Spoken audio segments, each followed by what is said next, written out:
So I heard the Lord speak very, very clearly to me today, and what He told me is the problem is that you're still alive, right? Because what the enemy will try to convince you is that because he's taken everything from you, um, whether it be like Joseph, for example, right? Like you've been thrown into the pit, you've been sold into slavery, you've been lied on, you've been imprisoned.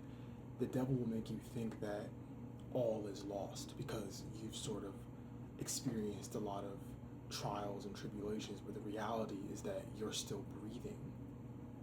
And that is actually what the enemy is still very afraid of because as long as you are alive, okay, there is still a hope that the finished work or your destiny still has a possibility of actually manifesting itself in your life.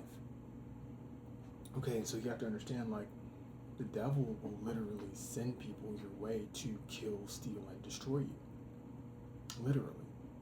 And so the problem is that when the enemy fails to accomplish his wicked plans against you and you're still alive, the very fact that you're alive is a problem.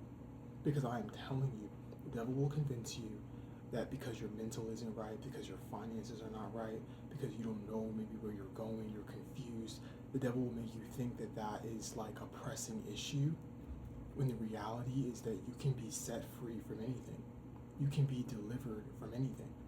Okay, there's actually a very famous verse in Ecclesiasticus which says that it is easy for God to make a poor man rich. Many men have gone from rags to riches. Like, do not let your current circumstances dictate what is possible, because literally anything is possible to him who believes, but you have to be alive in order to believe.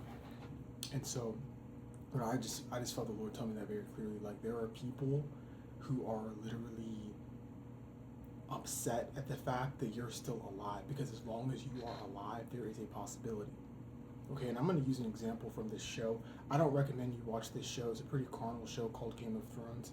But there's a really interesting plot in the story where there's this dynasty of kings, right? And they all get wiped out. And one of the descendants ends up having to live in the ruins in poverty. But mind you, there's still an heir to the throne. And so the king, this new king who's like started a new dynasty, even though he's the king and he's living in a palace, he is still concerned about this girl named Daenerys Targaryen who is alive. He knows that she's broke.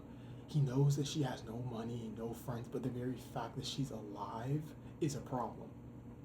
Okay, because basically this girl named Daenerys Targaryen, she comes from a long line of conquerors and rulers. And so this new king is like, yeah, I understand she's broke and has nothing, but there's a problem, but she's still alive.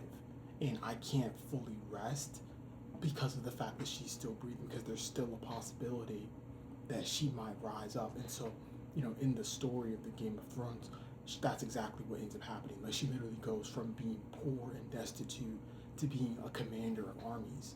And like, the king's worst nightmare ends up coming true. And it's like, that's the way I look at the enemy trying to convince you that, your misfortunes are like the main problem, when it's like the fact that you're alive is the biggest problem that the enemy is like actively fretting about.